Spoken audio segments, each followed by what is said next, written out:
ironic that I'm wearing the same. Okay, so I just arrived to UK like in September, and I have a little bit weird British and Irish accent, although I haven't been living in UK. But it goes to my roots, which are like Polish, Russian, a little bit Irish. So yeah, and I look a little bit like Asian, but no one in my family looks like that. I'm not adopted. I checked.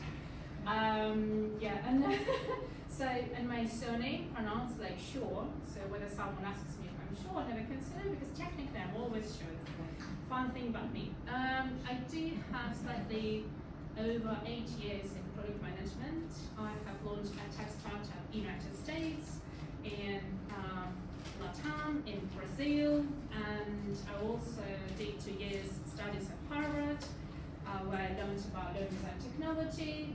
I really love learning design in terms of gamification, in terms of learning sciences, how like our cognitive load can work, doesn't.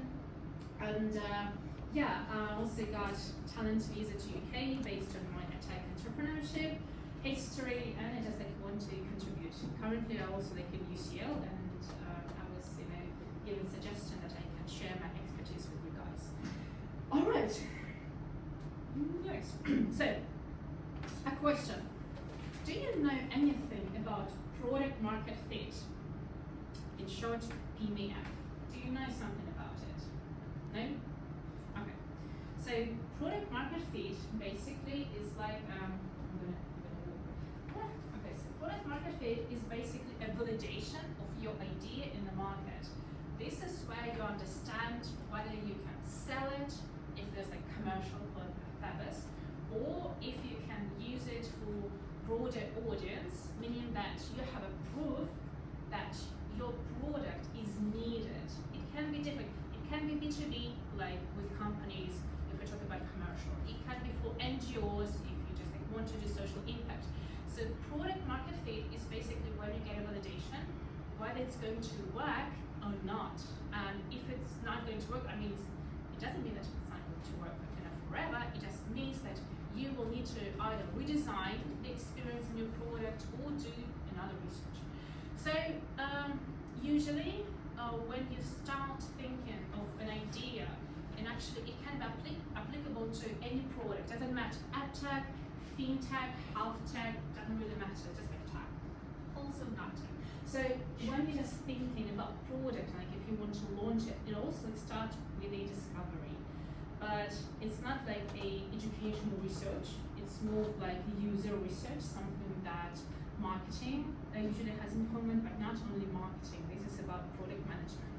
And when you try to find a proof that this product will be needed, there are so many stages and it takes so much time, and I won't be able to tell you about all the stages like in 2 hours, so I want to consider it first, and then you're going to get homework from me. So yeah, I also wrote my email so that if you want to send me a homework so that I can give you like proper feedback, this is something that you can do.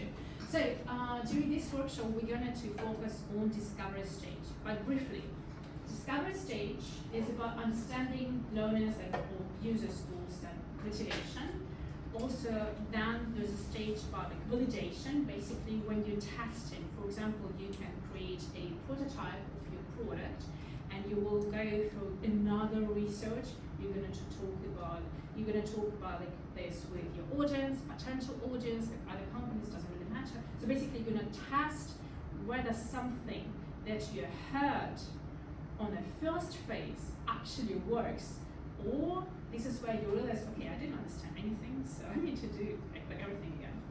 And step number 3 is adaptation. So this is where you either redesign your product or marketing communications, or let's say if you're thinking, okay, I'm good to go, but it seems it's not my target audience, it's not my market, so you will need to do some adaptation of the product. And for launching strategy, it's like about roadmap, getting ready the team, feedback cycle, milestones, everything. And if you like this like workshop and if you want to learn more, maybe we can do Are the workshops about every stage with follow-up homework? Okay, so very fancy word, GTBD. Quite famous when you work in tech, when you product manager, or if you do like business analytics. So it's jobs to be done. This is the name of the framework. Which one you use when you need to interview different users. By users, I don't necessarily mean people. It can be also, I mean, not like customers only. It can be companies. It can be potential partners. Anyone.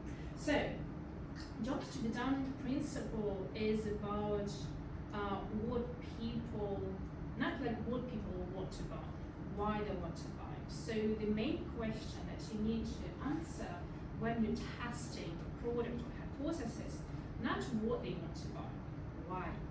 Because, well, I mean, you definitely can't reshape your product endless time, right? Because, like, let's say you interview like 100 people, 50 say, okay, I want to buy this, like, you know, platform with, I don't know, pinky buttons, and another one, okay, so I want the black buttons, otherwise I won't be able to buy. So this is you who decide what. Then they tell you why, and this is what you use as a foundation to redesign your product. So, and we can start right from practice. I hope not too soon. I hope it's not going to be trauma for you. So, let's talk a little bit about discovery. So, let's imagine that you already have a product or idea in mind, or maybe you like something, like any product, Monzo, Lloyd Bank, Duolingo, anything that you like, or maybe dislike. And let's do practical tasks. Can you just like, you can write or just like, tell it out loud, one question that you would ask learner or user to understand why they want to buy it or why they want to learn it. For example, if we talk about Duolingo, right, and I want to test it whether it's like, I don't know, if it's UK realities, well, how could I ask that? I would say, what is your ultimate goal to use Duolingo? This is how I want to understand why, right? Or I can also say, do you actually have time to go to English school? If they say no, well, this is like why they want to use online. So can you just come up with some questions? You can write it, or you can talk to me.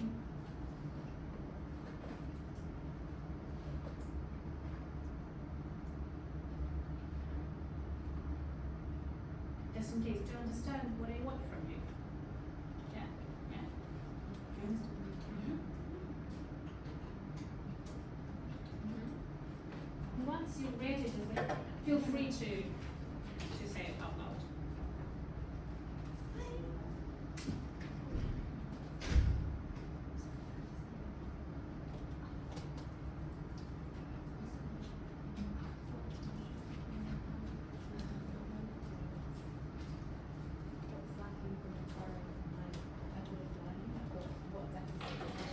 What's lacking from your current method of learning? Yes, whether that be in school or university.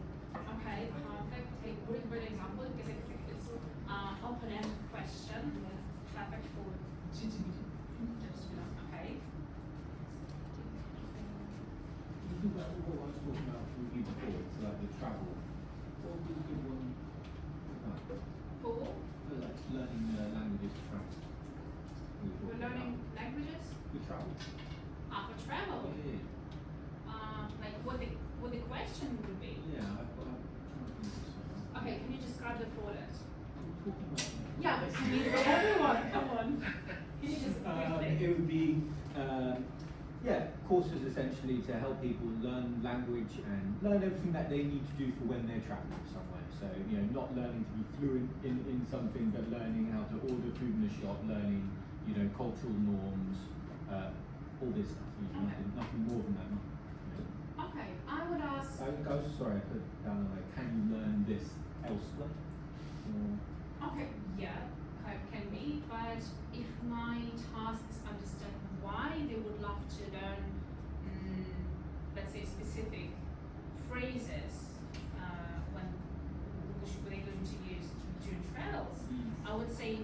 what do you struggle with the most when communicating with people when you're traveling? And here we go. Any other examples? Don't be scared. I don't bite at this now. So. What? Yeah, it could be like about ultimate goal. What else? I mean, this is about motivation, right? It definitely answers the question why, but what else? What else could you ask?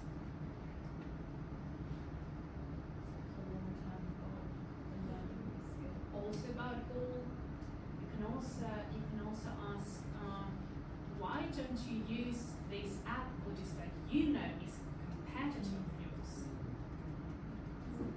Yeah. And do you want to share your example then? And so that's for the users, right? Amazon users. I guess for teachers, I would ask, do you think you have enough time and resources to teach fulfilling social emotional content in lessons, or do you feel like some students just fall into the cracks because of the lack of time that you have for them? Okay, great. Okay, what would be the perfect answer for this question? Perfect answer. Yeah, like so. Yeah. So okay, why need you to learn how to ask questions? This is something that we're going to practice further because based on the questions that you formulate during user interview, you need to understand what kind of actionable feedback you're gonna get. You can't just ask questions around because otherwise you're gonna end up with a bunch of answers like, okay, what am I gonna do with that? Okay. So you need to formulate a question in a way that you understand, okay, this is the answer that I might get and I know what to do with that. Maybe how can you find the resources? Okay, and they're like, I don't know how. Okay, why? What would help you? Yeah, this is yeah. Okay, then validation. You're having a tech product idea or fintech, any other tech idea. So, can you write one assumption that you need to test first and one way that you could validate it in a week without coding? I can give an example. For example, I want to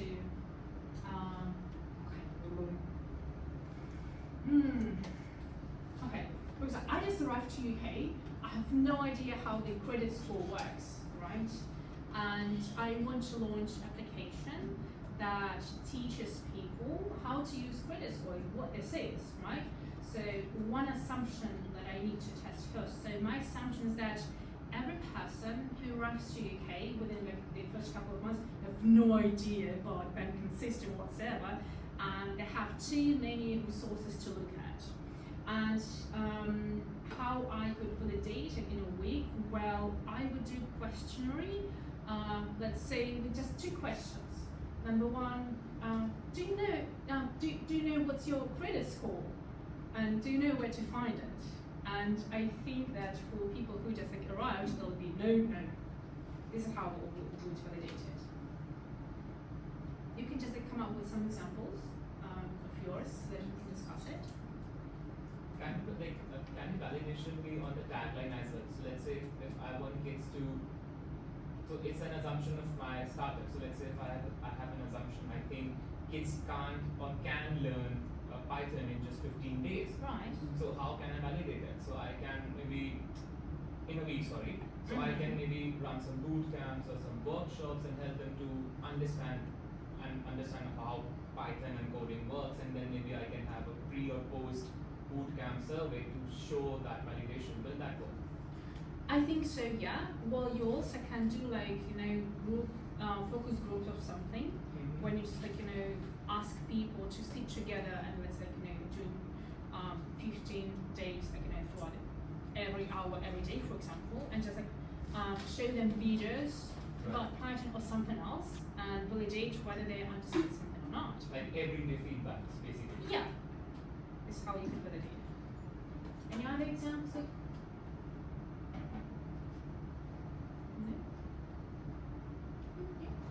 Yeah. I guess an assumption you could put to test is there a gap, like a significant gap with this product you could put into place? Okay. And also, I don't think this would count as an assumption, but like, I think when you think of EdTech, like there's a lot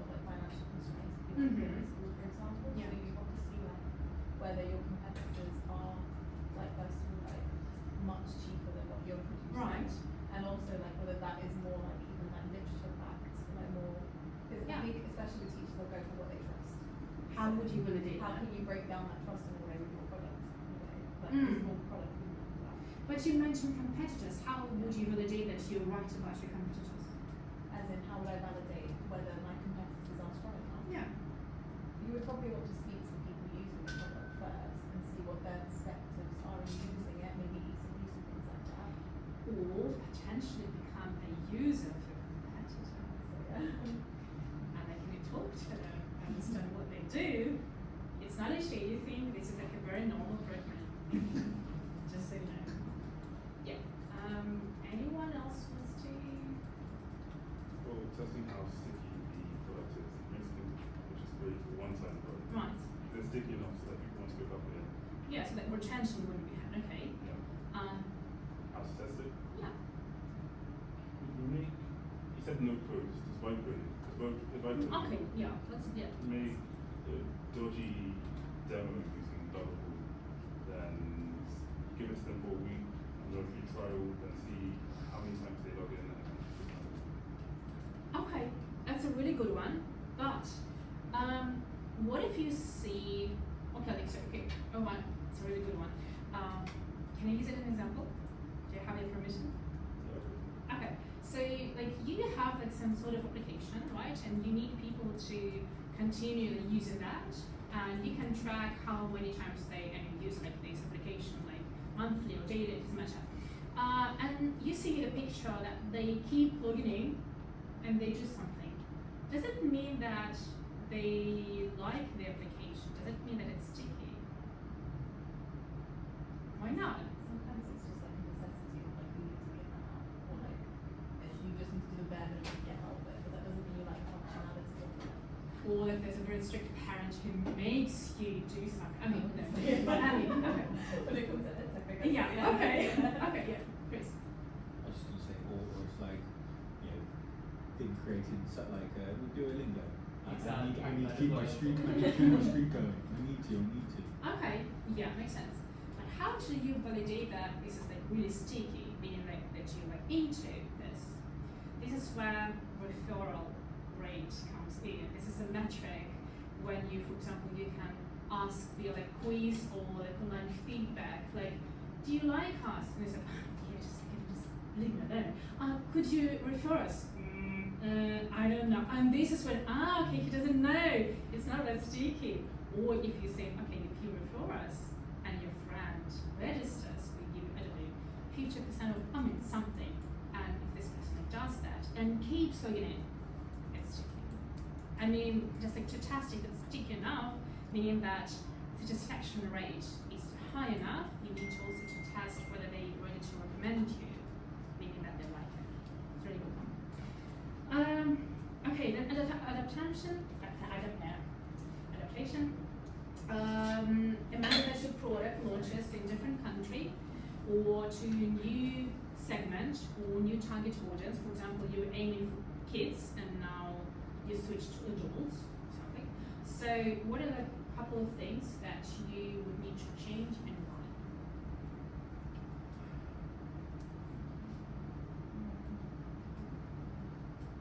If there's like a cultural difference, for example, Mm. like you might want to adapt, say if you have like characters within it, you might want to change them so they fit the diversity in that country. Right. Or like language-wise, it's an obvious one as well.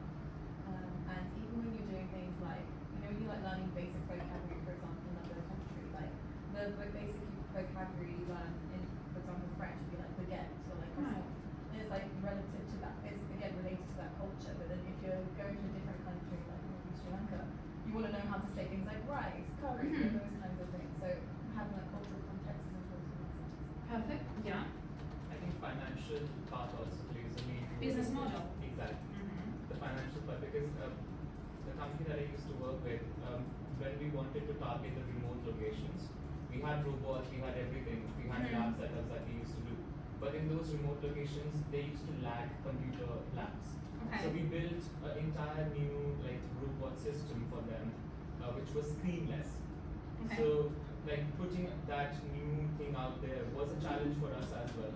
But the way that kids and those remote area teachers adapted to it, it was very shocking to us because they were able to like enjoy and understand how coding works without actually coding. Like the purpose of the study. Like make them change between. Or the context or the learning materials. Mhm. Okay. Okay, good. But you also would need to think about communication about that right from the beginning from marketing perspective. Yeah. Bridging on from that, it could be like in terms of the reward systems you use. True. So you could change it from like, if it was more of an exploratory learning, potentially getting like, I think kids here want like instant rewards, Yeah. whereas perhaps in China it'd be more because maybe like the formatting of way tests happen, the accumulation of knowledge, things like that would change. Okay. Yeah, I think there'd be basic like curriculum differences as well, like what the point of what they're learning is for. Like I think when you think of like South Korea, China, they want to get to the workplace, it's more like corporate streamline. Yeah. But here it would be more, I think there's more diverse kind of areas like arts. Makes total sense, and it's quite easy to discuss these like in brainstorm, but in reality, when you go through adaptation phase, this is where you're going to work with roadmap, which is like constantly changing, and could lead a lot of cross-functional team, like development team, analytics team, marketing. I mean, a lot. It's going to be a pain in the ass, but you love it. Okay, this is like a sample of a user portrait job. Okay, so what is job? Just one Sorry. question. In terms of adaptation, when Yeah. talking different global mindsets, how does the user interface differ depending on the global position? A good one. Sometimes it doesn't change at all. Sometimes it stays as it is in terms of UX UI, if you're talking about that. But you would definitely need to do run like another research, and this is where you need to show people whether they understand where to click, or just do a screencast with them saying, hey, this is the screen or like application, whatever. Can you just show me how to get from point A to point B? What actions would you need to do? And if it takes like too long, and if they're confused, well, it's a signal to you need to change that. I mean, basically adaptation always go through another stage of research. Okay, so this is a sample. I took it from my Notion page for indeed purpose, of course. Like I had to delete some stuff. I'm sorry, but I have like some universal stuff that we're using. So what is like job, right? So when we talk about jobs to be done, the answer is in the naming of the framework. Jobs to be done. Job meaning the reason why they want to choose the project, the motivation, the ultimate goal. So, and it sounds like my job to learn English via Duolingo. My job to invest consciously if I choose, I don't know, Lonza or ISA, for example. And jobs, meaning user portraits, can be really different. It means that the target audience also can be different. And sometimes, or actually most of the time, your product will need to adapt to different jobs, meaning to like different goals of your users. And yeah, this is where you need like to test UX UI multiple times. Okay, so for example, well, because I do work in a tech startup, this is like online coding bootcamp. We have our own online platform where we teach adult learners how to code, how to do cybersecurity, how to do business analytics. Then we enroll them into career acceleration. We prepare them for interviews. We guide them with career coaches, and then basically we want to ensure that they're ready to find a job in a new field that they just learned. Usually the path takes well more or less like from 4 months. Like if you, I don't know, if you have no tech experience whatsoever, you enroll in, let's say, business analytics course, you learn on the platform, you have reviews, you have externships, then you try to find a job. So for example, job number 1, switch or expand the role, meaning, and yeah, if you can see this, yeah. Literally citation from interview with users. When I work in tech, I want to not only, let's say, do interfaces in web, I also want that and that and that. So you want to switch, basically do like upskill of your current role. And you also need to think about triggers, because like when you have an interview with users, you will need to ask them about specific triggers to switch and expand. This is about also motivation, right? Like they can be bored, they can see more opportunities, so it's also about motivation. Another thing is like social job. This is very important. So whereas like professional job is like about building your professional identity, either upskill or reskill, I don't know, you need like, you know, skill level in, I don't know, some very huge company. Social job is basically about being validated in the community of those professionals or making a social impact. So that your professional job is not for nothing. It also can be seen by others, be it professional or like social interaction. An emotional job, of course, fulfillment. Well, some said, well, die with a lot of money. It was also very emotional, so you can also extend it as an emotional job. Also, how it needs to be done. This is how we phrase the answer for this question when we build user portraits, when we analyzing user interviews outcomes at various stage. It's like when I'm looking for a solution, basically when I'm, let's say, starting a Duolingo, or when I'm using this particular app, I'm looking for hands-on tasks, or in our particular platform, they said when I'm enrolled in online coding bootcamp, I'm looking for hands-on tasks, I'm looking for interactive type of learning, I'm looking for mentorship support, and pay attention. For example, this job is really different to job from people who actually just enroll in Coursera. Because Coursera, if you know this platform, is self-paced. They don't have mentorship, they don't really have hands-on tasks, they have completely different job. Emotional, social, and other. And and on the right is basically summary of your findings, and this is what you're going to use when you build your user portrait. And just another example, completely different job, meaning completely different role, completely different people. So start a perspective career from the beginning. So it's not about people who want to switch something because they are currently already working in this domain. It's completely different. They have no idea what they're going to work with. They're very terrified, and you will need to work on the emotional with them. So for example, how do we work?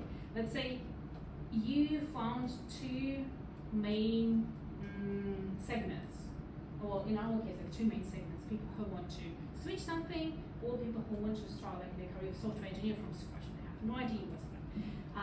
And for the first one, we don't really need to provide marketing communication saying, you're terrified, don't worry, we're going to be here to meet, because they already know how it starts. As for the second one, completely different communications. How do we decide it? We can't do different like websites, right? We can't do different companies. But this is where you need to be very personalized, and this is where you need to care about how they call it a get to know you survey, like from the very beginning. This is where you understand what kind of segments are you hitting, and this is where you understand what to do with them later on. And for example, for this job, okay, it's a social job, be part of the evolving technology and help people emotionally feel valued and safe. Because for those who this job was taken from a person who lost his job unfortunately due to COVID, and he's like, I'm gonna feel safe even if I'm in tech, because if I'm not,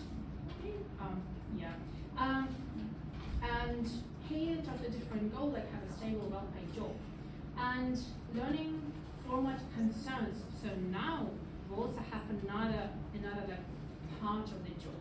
In addition to how it needs to be done, they also have concerns that you also need to address because they're very new, like not enough mentorship, Coursera to what give community, and this is something that you also need to cover. So basically, what the analysis of GTPD user interviews outcome will give you is understanding what segments, to what extent you need to cover, so how broad your product must be.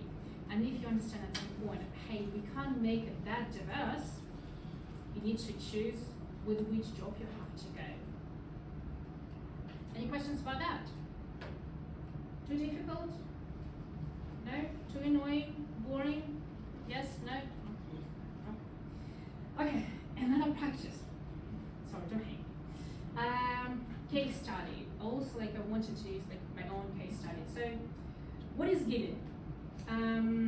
Online coding bootcamp, like I told you before. So, the problem. Students have to, okay, not the problem, the challenge.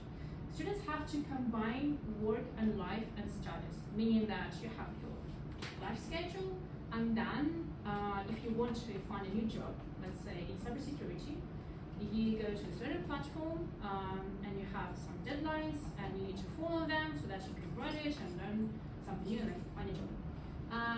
Also, students will have prior tech experience, and there are such things as hard deadlines, meaning that you definitely can be expelled or something if you don't follow them, and very strict schedule. So students are leaving. So that's the challenge. How would you solve it? Any ideas that come to mind? What would you change in the product? Let's say these are the outcomes of your user research, and you're like, uh-oh, what do we do? You don't really have to have the already idea. The thought process is something important. So I mean, just like, talk to me. What are you thinking? I think clearly maybe what's demanded of them is maybe doing at the wrong times, whether it's maybe it's support they need to mentors, so maybe sort of when in the evenings, maybe most when they're studying, and maybe it's too much work for them to balance what they already have. Great product hypothesis. Okay.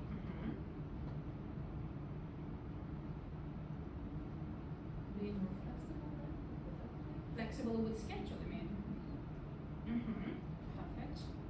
Maybe give them a little prerequisite task so that they also don't feel burdened. So this is something that we also used to do. So Prerequisite, so that Yeah. before they enroll, yes, to test whether they're ready to suffer. not to suffer.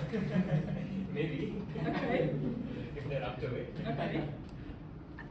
Maybe just to give them a prerequisite so that they can have a taste of what we are expecting from them. So that is something that Like we used demo. to do. Yes. Perfect. We also used to do that when we used to work with teachers. So we used to tell them that, hey, this is what we need you to have before you start, taking part in such online bootcamps. So Perfect. Okay. We could potentially bridge that gap of like, if they don't have prior tech experience, perhaps we need to provide them with a slide. Yeah. So the way of doing that, we could possibly first Like test how much they know. Digital about it. literacy. Yeah. And then if it is that they don't have, I Mhm. think it could also be an issue of like, if it's something, this is to do with coding, right? Yeah. I think sometimes it can feel a bit inaccessible because of how much is going on the screen. I think about cognitive overload, and also when you're in a familiar environment, you're just going to be like, I don't think it's anyone. So it could be that the interface itself has to be Right. different, so it's more approachable, a bit more friendly for the Okay. average user. Okay. Any other ideas? Add mascots. Boring, just add something. Add something. Add something. Doesn't really, sound like a reliable product hypothesis, but add something. Okay. Yeah, Uh, before they leave the course, Uh-huh. have something like a questionnaire that they have to fill to Ooh. verify The feedback. Exit interview. exit. Amazing. Good thinking. Okay. Another thing that I'm sharing a lot of ideas that we used to do. Another thing that I used to do to make sure that kids actually stick to such boot camps that I used to organize. What I used to do is we used to have series of boot camps, like every other 2 months we used to have boot camps. And what I proposed to my team was that we can have badges. That if you collect all the badges, you can get 50% Achievement. off or something off on Achievement board. Exactly. Right. So yeah, that is something that we also used to do. Like we created user profile with that roadmap with different badges. So you collect them all, like Dora the Explorer, and then at the end you get something. And that also will change the motivation, right? Exactly. If it's really quickly, and then they'll be like, oh, it's competition, it's Yeah. fun, so it's worth the more strictness. And then it would become like a Squid Game. Yeah. You need to be, you need to be really, really careful with achievement board, guys. Okay. Any other ideas? Yeah. Because it's online, so it's difficult to like create a password among groups maybe. So like Mhm. I joined this kind of thing online it was so difficult and like I was so isolated. So like for especially for teenager students it's more difficult. Because like maybe I can give the chances to communicate with each other. You can add that function to the interface. Community integration. Brilliant. Anything? So two questions. They're honestly leading questions for you. One, Yeah. how do you make the achievable goals people actually care about? Because realistically, there's so many things people use. I get goals people actually want to choose, actually want to attain. Actually, like what? So badges, for example. How do you make so that people actually want the badges instead of seeing the badges and saying, I don't really want to. Actually, that's what they said. It starts with green or don't green, but then use it. Good question. Do you want to? I can answer. Do you Yeah. want it? Do you want? Let me tell you what exactly I used to do. I mean, this was a question that, to be honest, my CEO also raised to me. That Vivek, you are planning this, but how exactly you want it to be done? So what I used to do, first thing, I used to gather the teachers or students who are actually active, who actually are doing stuff to help us to silent market. So what I used to do is I used to ask them that, hey, I want you to be the top educators or the top performers of that bootcamp, and this is what you have to do. You have to post about it. You have to make sure that you collect your badges and share it among the WhatsApp, Telegram, or whichever group we created. And then that used to encourage others as well that, oh, she has that badge, I do not. Let me do something. So that is something that I have seen people really motivate, like the way that motivation Yeah. goes. So that is something that really helped. It can work, but as Not a lot. yeah, but as you noticed, like it's really correct. Sometimes like they don't really care. So what you could do, this is where you could use emotional job. Emotional, I can see your hand. Hold on. And social job from user interviews outcomes, and actually build your achievement board system based on what is important for them socially. You can name badges. You like according to these outcomes. You can also let's say build a connection between badges and how far they are in terms of career progress. Let's say, hey, it's like just like 30% left, and then you're gonna be junior cybersecurity analyst. Come on, you can make it. And this is how they're gonna care, because actually like, they paid a lot of money to get into this field. Just connect it with user interviews outcome. Make sense? Two things. It's sort of like gamification stuff. I read an amazing book that I love, Actionable Gamification. That if you're interested in stuff like this, I really, really recommend it. Goes into this and way, way deeper and fascinating. All this sort of stuff. And in terms of this, I was thinking as well, kind of with this, making it relevant. Exactly. Experiential learning, like actually showing them how they're going to use this coding, what are they going to be able to use this for, what are you Yeah. going to build with this, and then Connect that with works it, into like a badge, like all of a sudden, like I'm not just earning a badge, Connect like with reality. well done, yeah. you turned up 2 days in a row, but like you've actually done something, you've earned this, like you've achieved something. Yeah. Like, Perfect. Okay, so if you're ready, I can like let you know how we solved this problem. So I guess I was the person who a lot of teams like hated at the time, because I had to redesign everything from scratch. So what we did, and actually all of you are right, we changed the cohort system to flexible one, meaning that students could start basically whatever they want, but community was really a big part of that, because in cohort-based learning, it is in our system. They stick to their own cohort and their own structure. They don't really have an access to other cohorts, to other instructors. I mean, why? I mean, what if you don't really like your role, and you don't really like your instructor? I mean, you kind of need to have this flexibility. So we kind of followed a very traditional European educational system when you enroll in a particular class, but you also have an access to the whole community, like societies, right? And this is where you can get to meet other people, other instructors, We also added, we didn't add like achievement system. It was a little bit too heavy for development team, again, more expensive. So what we did like hero path. Basically, we created like badges, which we were giving to students upon completion of a specific module. And this badge stated, okay, now you learned a specific skill set, meaning that now you're ready to look for a job as a senior Tata or as a junior Tata. They could share on LinkedIn and like, okay, I do have some job position. Okay, perfect. Another thing that we did, we completely changed how we communicated about the program from the beginning. We tried demo free courses, but the problem with demo free courses is a very low conversion rate from free members to paid members. This is something that all products suffer with, and it costs a lot of money. So what we did, we didn't go with demo after all, but we said, okay, you can pay the whole price for the product, or they can only take a credit, loan for that, and then you can try everything within 14 days. Like, we do not stop you. We opened all the new modules. We didn't block them. They had access to everything, like community, career exploration, learning everything, all the features.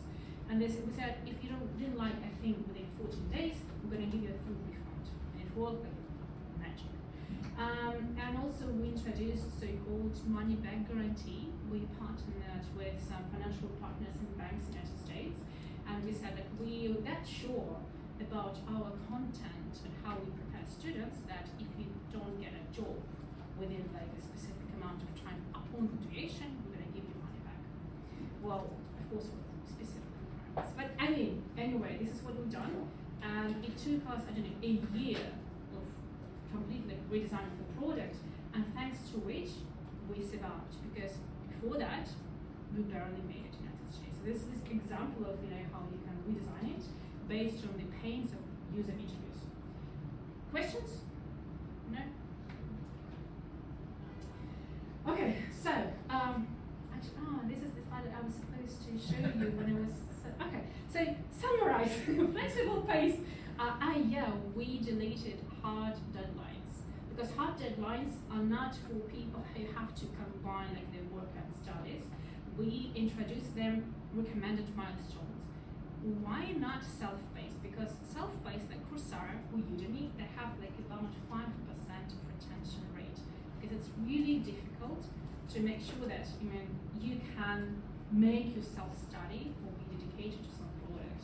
Usually, product manager is the one who needs to push you, or like the product notification, like everything, not you. So self-paced, like it's quite tricky. But recommended milestone with a motivation like, hey, if you follow recommended milestone, again, no pressure, but if you follow that, you can graduate early so that you can find job early. But if this is your choice, you could graduate later, of course, and then, okay, I do have freedom and I have motivation and freedom. Questions? Okay. So, neither then. So, tools that you actually need. I was thinking, if you need that, I can send you a follow-up email with the presentation. I also can add a number and list of tools, the actual tools that I personally use, like Miro, FigJam, Notion, userinterviews.com, to Roadmap. So, jobs to be done, user portraits. So user portraits is the next level of jobs to be done interviews. This is where you get to analyze their pain points, why they do, what they need. And there's a specific framework of how to prepare user portraits. And if you like, if there's a request, we can do another workshop about user portraits, because this is what frames your product. Then pain points map. I usually use Miro or FigJam for that. Basically, I draw the whole user experience, no matter fintech or tech, and I kind of flag where pain points for different users might be, how we're going to solve them, or if it's a blocker, what are we going to do with that. And obviously, the product roadmap, a living disaster, as I call it, because it's constantly going to change. Because have to launch, then there's like course launch period, then adaptation, that the whole team is going to run out, then you need to have team, then you need to have product. I mean, you kind of have to work with it. So again, if you want, we can definitely do like separate workshops about each. But I can send you the specific tools in terms of like programs that I use.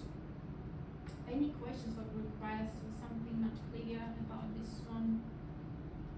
How in depth does the product roadmap have to be, considering you said that it often changes? Right, okay, perfect question. I have the questions. Okay, so for the pre-launch stage, usually we do roadmap for like 3 months, like for quarter. There's such thing called sprint in product management. It's basically 2 weeks of work when you set. I know. When you set up like a clear small goal for the sprint and you deliver it by the end of the second week. But this goal has to be the part of the big milestone for the whole roadmap. Like for example, you can do roadmap for 3 months, and then you, let's say, set up 3 milestones each for every month. And then in the last month, you like look at this and okay, and you need to think what is going to happen next, whether you need to prolong your roadmap. Ideally, you need to have a big picture for the next 6 months. But roadmap can be good to go for the first 3. And like then you can iterate it every quarter, every 3 months. Okay. Any questions? Is it too hard? I mean, in terms of like words or explanation? No? So one thing. Yeah, sure. When you're doing sprints every 2 weeks and you realize that the problem is so deep that it's not going to be able to be fixed within this Okay. period, how Yeah. do you adjust, realizing this hole is far deeper than expected? Okay, a topic for another workshop. This is where agile framework comes in. Do you know what agile is? No? Okay, so agile is like a framework of being very flexible, meaning that every team in a company, like development team, analytics, marketing, they have their own tasks, they have their own deadlines, and unpleasant bosses, unpleasant bosses. So, and when something goes wrong, you kind of need to balance between different teams, depending on the depth of the changes. Agile is when you, and like probably other leads of different team, look at the roadmap together, and you're like, okay, we can move everything further, or we can do this step first, then this, and this in parallel. And you look at what kind of blockers you're gonna have. So basically, agile means being very flexible, but you also need to understand like why you need this much time. And this is when the critical thinking and strategic thinking comes in, when you see, okay, maybe minimum viable product, meaning MVP, will work right now. Or if it's a blocker, how many users is it going to affect? Is it that bad? Maybe we can live with that for another couple of weeks or not, and then we can align everyone to fix it. Does it make any sense? Do you need me to send you information material about HR framework? Send us everything. Yeah. Everything. Okay, a very small practical task, very teeny tiny one. So some hacks and hints.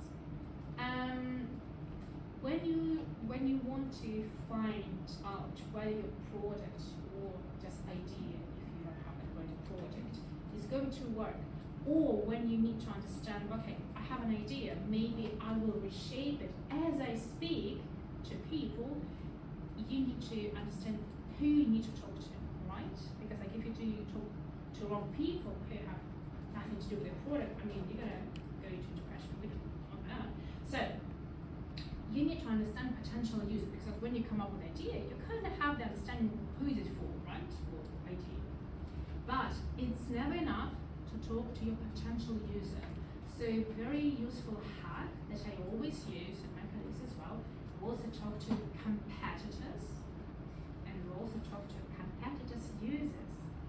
We use the website called userinterviews.com, also send it to them. email when you can find people, like different people who use different products, and you can adjust your user interview survey to different segments and understand whether your potential user may be good to use a product or idea, and what is it that your competitors or potential competitors have that you don't, and if it's a good thing or bad thing.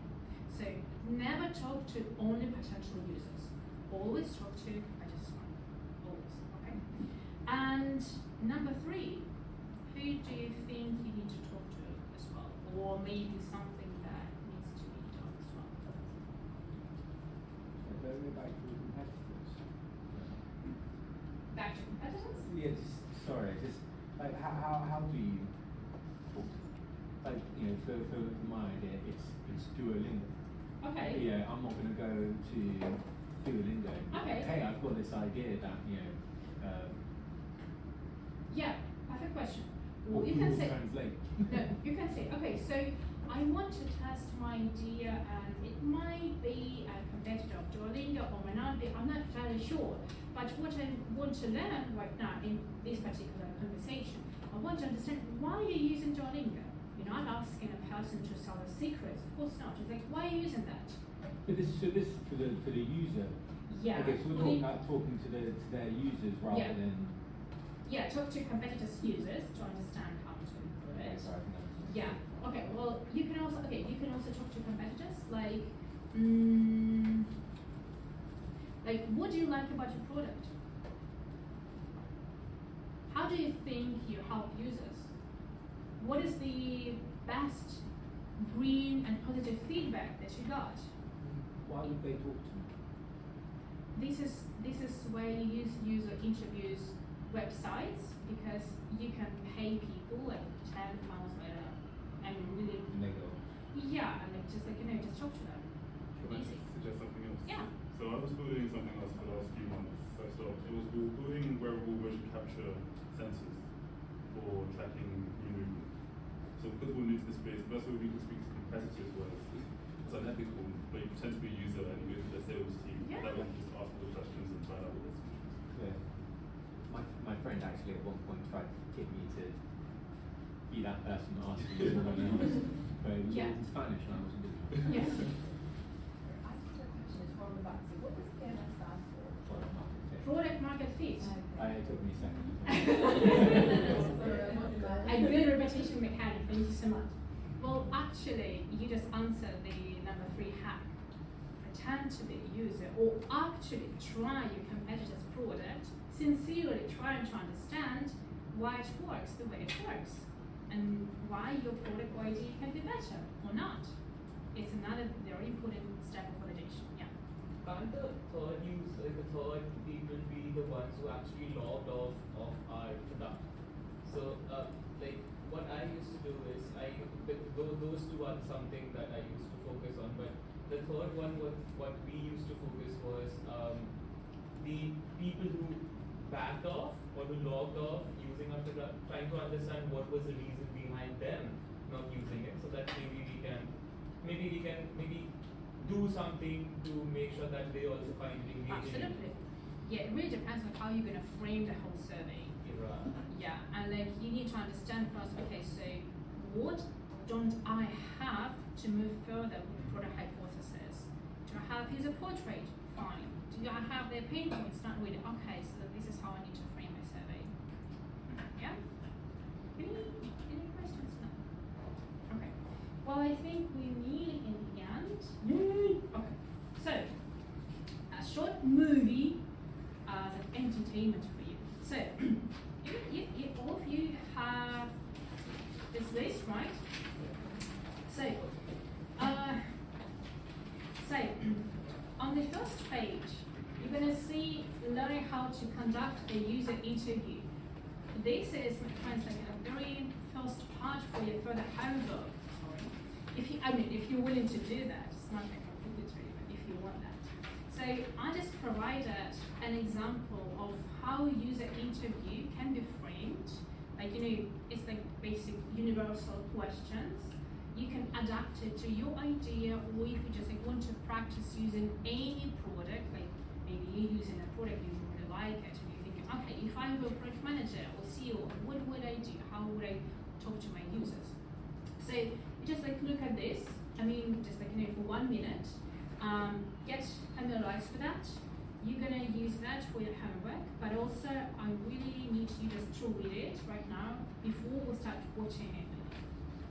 Just yeah.